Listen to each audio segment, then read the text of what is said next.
준비했던 장소입니다. 우리가 여호수아 말씀을 보시면 이제 이스라엘 백성들이 그 요단강을 건너서 가나안의 첫 성인 여리고로 들어가는 내용이 있는데, 가나안으로 들어가기 위해서 준비했던, 요단강을 건너기 위해서 준비했던 곳이 바로 모압 평지였어요. 지금 거기까지 이스라엘 백성들이 이르게 된 것이에요. 이런 소식들을 지금 주변 나라들에게 들리기 시작하는 거예요. 이스라엘이라는 나라가 지금 아모리 왕 시온도 이기고 바산 왕 옥도 물리쳐서 지금 점점점 진격하고 있다. 이 소식을 들은 그 바로 옆에 있는 모압 왕 발락이라는 왕이 이제 더욱더 이스라엘을 경계하고 두려워하기 시작하는 거예요. 그럴 수밖에 없는 것이, 지금 이스라엘이 계속해서 전쟁에서 승리하면서 진격하고 있는 것을 들었기 때문에 이 걱정스럽고 염려된 마음으로 이제 모압 왕 이 발락도 이제 우리 차례구나라는 것을 예상하면서 이제 이스라엘의 그 전쟁인, 이스라엘과 함께할 그 전쟁에 대해 걱정을 하고 있었죠.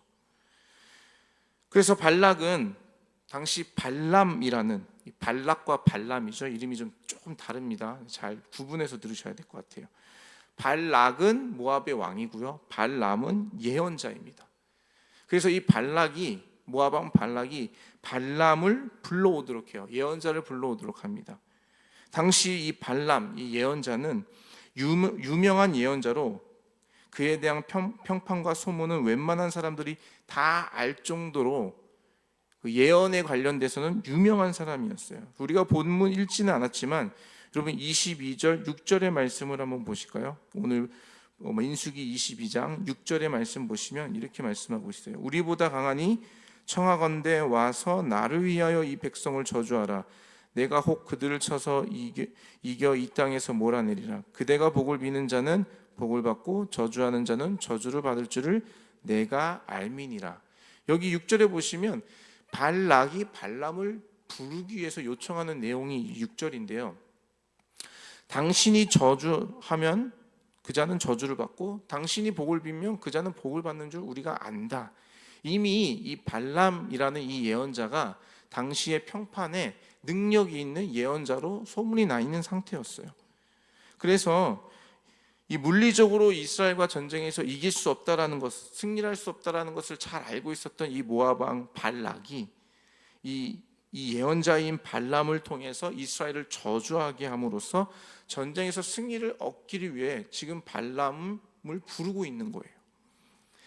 이 모압 왕 발락이 모압과 미디안 장로들을 발람에게 보냅니다. 이 메시지와 함께 손에는 복채를 들고 보냈다고 그래요. 복채가 무엇입니까? 어떠한 보상금이죠.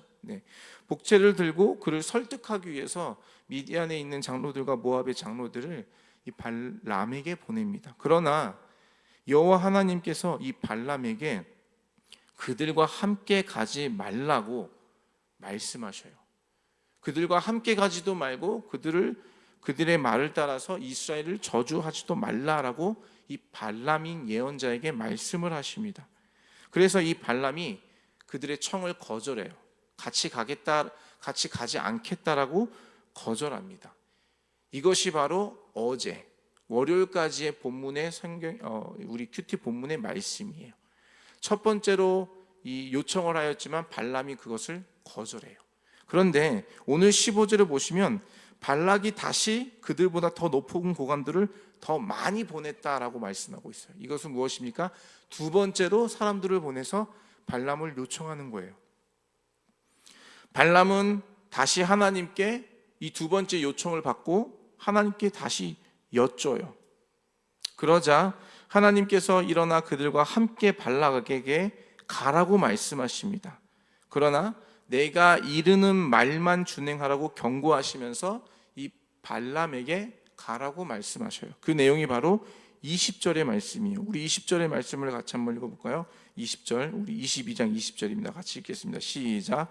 밤에 하나님이 발람에게 임하여 이르시되 그 사람들이 너를 부르러 왔거든 일어나 함께 가라. 그러나 내가 내게 이르는 말만 준행할지니라. 아멘. 지금 두 번째 요청에 의해서 이제 발람이 하나님께 다시 한번 여쭤봤죠. 그러니 주님께서 일어나 함께 가라. 대신에 가되 내가 네게 이르는 말만 전하라, 준행하라, 이렇게 말씀하시는 것을 우리가 20절을 통해서 볼 수가 있는 것이죠. 그래서 이 예언자 발람이 그 다음날 아침에 사람들과 함께 자기 나귀의 안장을 지우고 그 길을 떠나요. 모압 왕 발락에게 여정을 떠나는 것이죠. 가는 여정을 떠나는 것입니다. 그런데 하나님이 진노하셔요. 하나님이 진노하심으로 여호와의 사자가 그 길을 막도록 하십니다. 그게 바로 22절의 말씀이에요. 22절 보시면 그가 감으로 말미암아 하나님이 진노하심으로 여호와의 사자가 그를 막으려고 길에 서니라. 발람은 자기 나귀를 탔고 그의 두 종은 그와 함께 있더니. 하나님이 가라고 하셔서 이 발람이 자기 나귀를 타고 가는데 22절에 보니까 주님이 진노하세요. 그 가는 것으로 인해서. 왜 진노하셨을까요? 가라고 하셨는데 20절에 분명히 가라고 하셨잖아요. 20절에 가라고 하셨는데 22절에는 그 감으로 말미에서 하나님이 진노하셨대요. 좀 이해하기 어려운 부분이죠. 이거를 좀 우리가 같이 한번 풀어봤으면 좋겠어요. 어찌됐든 간에 이 나귀를 타고 발락의 요청을 따라서 발람이 길을 떠났는데 하나님이 여호와의 사자들을 보내셔서 이 나귀를 막으십니다. 근데 이 여호와의 사자가 이 발람이나 그 주변의 다른 사람에게는 보이지 않았어요. 오직 나귀의 눈에만 보였던 것이죠. 자기를 막고 있는 여호와의 사자, 칼을 빼들고 있는 여호와의 사자를 나귀들만 보니 이 발람을 태우고 있는 이 나귀들이 길로 안 가고 자꾸 밭으로 빠지는 거예요. 옆으로 피해서. 그러니 이 발람이 나귀를 채찍질을 막 합니다. 왜 이러는 것이냐? 제대로 길을 가라. 그렇게 한번 3번 정도 채찍질을 하니까 하나님께서 이 나귀의 입을 여셔서 말씀하시는 거예요. 내가 평생 동안 주인 당신을 모시고 다녔던 나귀인데 내가 한 번이라도 이렇게 당신의 뜻을 거역하며 내 마음대로 간 적이 있느냐? 생각해봐라. 초자연적인 하나님의 능력으로 이 짐승이 말을 하게 하시는 거죠. 그랬더니 이제 발람이 얘기해요. 한 번도 그런 적이 없다. 그 내용이 바로 오늘 본문의 30절의 말씀이에요. 여기까지가 오늘 우리가 함께 살펴봤던 본문의 배경이라고 할 수가 있는 것이죠. 그러면 여러분, 우리가 함께 잠깐 살펴봤지만 분명히 20절에 주님이 가라고 하셨잖아요. 그런데 22절에 왜 그 감으로 주님께서 진노하셨을까? 주님의 말씀에 지금 발람은 순종하며 가는 것처럼 보이거든요.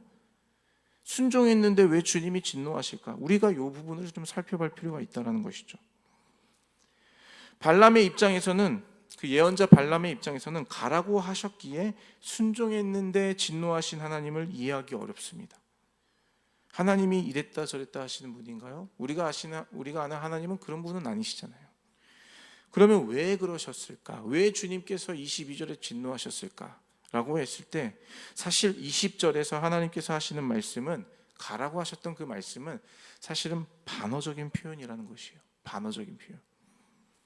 발람이 모압 왕 발락의 요청에 대한 이 하나님의 말씀, 이 하나님의 말씀은 이미 우리가 앞서 봤지만 주님께서 가지 말라고 첫 번째 요청을 왔을 때 주님께서 이미 그 말씀을 주셨어요. 지금 이것은 오늘 본문은 두 번째 요청에 의한 반응이거든요. 근데 사실 첫 번째 발락이 사람들을 보내서 발람을 요청했을 때 하나님께서는 발람에게 분명하게 말씀하셨어요. 가지 말아라. 저주하지도 말아라. 그런데 두 번째 사람들을 보내니 더 높은 고관들을 보내고 더 많은 재물들을 가지고 와서 다시 한번 발람에게 요청하니 발람이 인간적인 마음이 또 드는 거예요. 사실은 물어볼 것도 없어요. 주님 앞에. 왜요? 답은 이미 나왔거든요. 첫 번째 요청 때 하나님께 구했을 때 주님이 분명하게 그 답을 주셨거든요. 가지 말아라. 저주하지도 말아라. 그런데 발람은 눈에 보이는 그 고관들, 눈에 보이는 재물들의 마음이 막 흔들리는 것이죠. 물어보지 않아도 될 것을 주님께 다시 물어보는 거예요. 내가 한번 물어볼게요. 지난번에 주님이 가지 말라고 하셨는데 그래도 한번 더 물어볼게요. 여지를 계속 남겨두고 있는 이 발람의 모습을 볼 수가 있는 거예요. 하나님의 뜻은 분명하였어요. 그런데 발람은 그 하나님의 뜻을 받았고 알았으면서도 발락이 보낸 고관들과 그들이 가지고 온 복채에 마음이 흔들려서 다시 한번 하나님께 여쭤보는 우유부단한 모습을 보이고 있는 것이에요.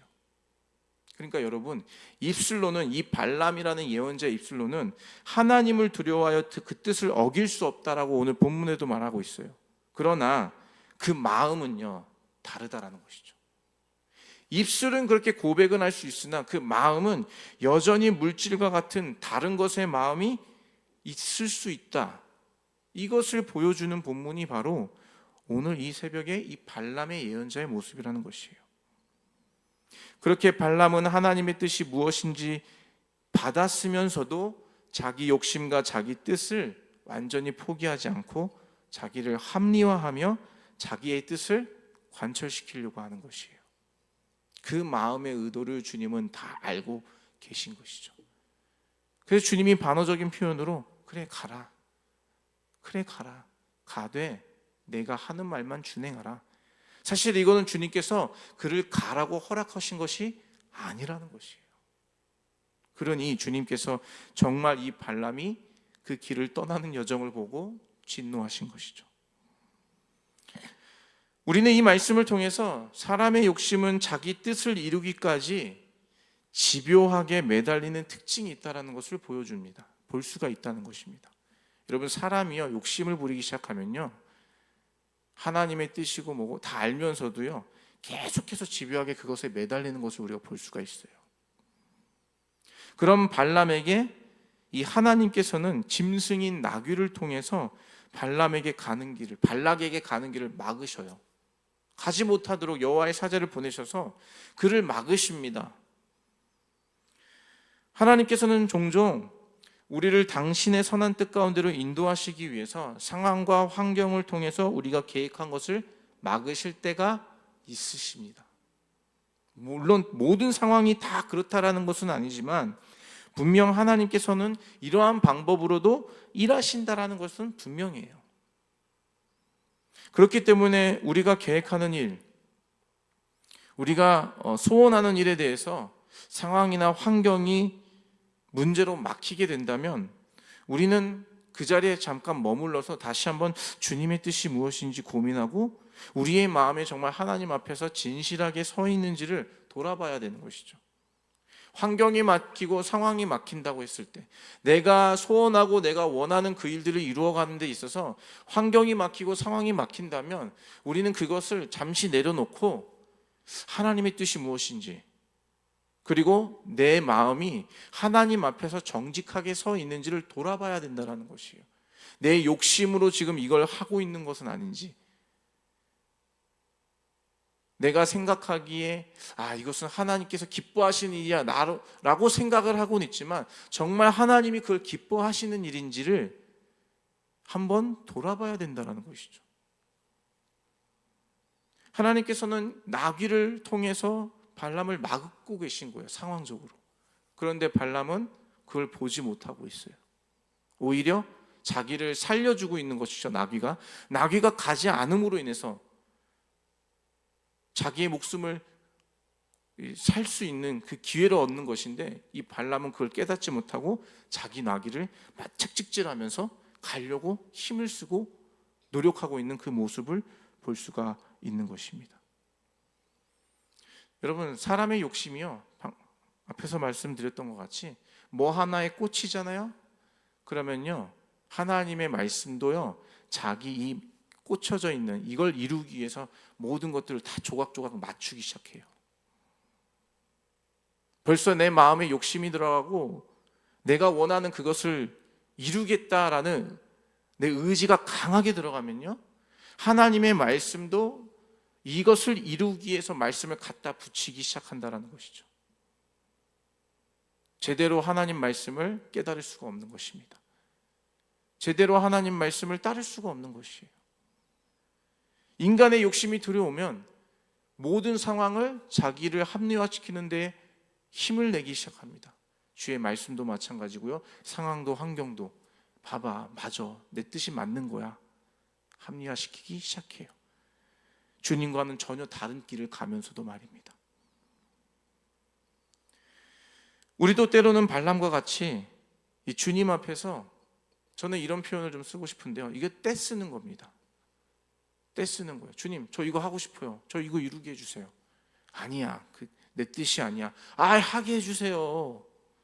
주님, 이거 해야 됩니다. 떼쓰는 거나 마찬가지라는 것이에요.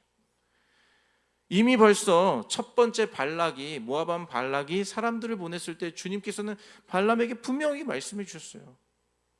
그들을 따라 가지도 말고 이스라엘을 저주하지도 말아라. 그 일에 너는 상관하지 말아라. 내가 이스라엘을 선대하고 있다. 이스라엘은 내 백성이다. 주님 분명하게 이 발람에게 그 말씀을 이미 주셨어요. 더 물어볼 것도 없습니다. 다시 더 높은 고관들을 보냈다고 다시 나를 요청한다고 해서 더 물어볼 것도 없어요. 더 물어본다라는 것은 무엇입니까? 혹여나 주님이 허락해 주시지 않을까 하고 하는 자기 욕심의 마음이 그 다시 물어봄을 통해서 드러나는 것뿐이죠. 하나님이 기뻐하지 않으심을 알면서도 계속 똑같은 질문을 우리는 할 때가 있어요. 왜 그럽니까? 내가 원하는 답을 얻기 위해서예요. 자녀들을 키우다 보면 자녀들도 마찬가지예요. 부모가 안 돼, 그거는 안 되는 일이야 라고 답을 줬는데요, 자녀들은 계속해서 와서 똑같은 질문을 해요. 아빠, 그래도 이거 한번 해주게, 이거 사면 안 돼요? 친구들은 다 갖고 있어요. 아니야, 아빠는 그거에 대해서 답을 줬어. No. 근데 아이들은 계속 와서 물어봐요. 무엇입니까? 내가 원하는 답을 얻기까지 계속 주님을 졸라대는 거예요. 아빠를 졸라대는 것처럼. 하나님의 뜻을 따르고 순종해야 하는 것은 머리로는 알고는 있지만 여전히 내 욕심과 내 뜻을 포기하지 않기 때문에 우리는 계속 그러한 시도를 하고 있는 것이죠. 자기를 합리화하기 위해서. 중요한 것은 하나님의 주권을 인정하는 자는, 정말 주님의 주권을 인정하는 자, 정말 예수 그리스도를 내 삶의 주인으로 모시고 사는 자는 그 내 욕심과 내 뜻을 하나님의 말씀 앞에 포기할 줄 안다라는 것이에요. 주님이 no라고 한번 말하시면 내 욕심, 내 그 뜻이 있어도 그 자리에서 그것을 내려놓을 수 있는, 그것이 바로 그 주님의 주권을 인정하는 자라는 것이에요. 내 뜻을 이루기 위해서 하나님을 찾는 사람이 있습니다. 내가 원하는 그것을 이루기 위해서 하나님을 이용하는 사람이죠. 그러나 한편으로는 하나님의 뜻을 따르기 위해서 내 욕심과 내 뜻을 내려놓는 사람이 있어요. 저와 여러분은 어떠한 사람으로 서 계십니까? 내 뜻을 이루기 위해서 하나님을 이용하는 사람이십니까? 내 욕심, 내가 원하는 그것을 이루기 위해서 오늘도 기도의 자리로 나오고 계신 건가요? 아니면 하나님의 뜻을 이루기 위해서 내 욕심과 내 뜻을 내려놓기 위해 기도의 자리로 나아가시는 것입니까? 오늘 이 발람의 모습을 통해서 우리 분명한 사실을 하나 이 말씀을 통해 배워야 될 줄로 믿습니다. 그것은 바로 저와 여러분은 내 욕심, 내 뜻을 이루기 위해서 기도하는 것이 아니라 하나님 아버지의 뜻, 그분의 뜻을 위해서 내 욕심과 내 뜻을 내려놓기 위해 기도하러 나와야 된다는 사실입니다. 그것이 바로 하나님의 주권을 인정하는 삶, 하나님을, 예수님을 나의 구주로 믿고 영접하고 그분을 주로 모시고 사는 삶의 모습이라는 것입니다. 계속해서 우리 이번 주 새벽의 말씀을 통해서 이 발람에 대한 이야기를 쭉 이어갈 것입니다. 이제 뒤에도 보시면 더 구체적인 이야기가 나오는데요, 사실 이 발람은 신약 성경에서도 등장하는 인물이에요. 특별히 요한계시록에 이 7교회에 대해 하나님께서 말씀하실 때에 몇 교회를 책망하십니다. 근데 그 책망의 내용이 무엇이냐면 네가 발람의 교훈을 따랐다, 이렇게 책망하시면서 이 발람이라는 예언자를 아주 나쁜 선지자로 표현하고 있어요. 지금 우리 여기까지 봤을 때는 그래도 발람이 꽤 괜찮아 보이는 선지자 같아요. 발람이 축복하면 복을 받고 저주하면 저주받으니, 마치 하나님과 소통하고 있는 사람이니 꽤 괜찮은 선지자처럼 보여집니다. 그러나 이 선지자는 하나님께서 인정하지 않은 선지자가 돼요. 그 이유는 우리 이 새벽을 통해서 계속해서 말씀을 나눔으로 살펴보겠는데요. 분명한 오늘 한 가지, 주님께서 우리에게 주시는 교훈은 하나님의 주권을 인정하는 자는 내 뜻을 위해서 하나님을 이용하는 자가 아니라 하나님의 뜻을 위해 내 욕심과 내 뜻을 내려놓는 자다. 발람과 같이 계속해서 물어볼 필요도 없는 것을 물어보면서 하나님, 제가 그거 간절히 원해요, 이루어 주세요. 우리가 그런 기도보다는 주님, 먼저 그의 나라 그의 뜻을 구하라고 하신 것처럼 내 뜻이 아닌 주의 뜻을 구합니다.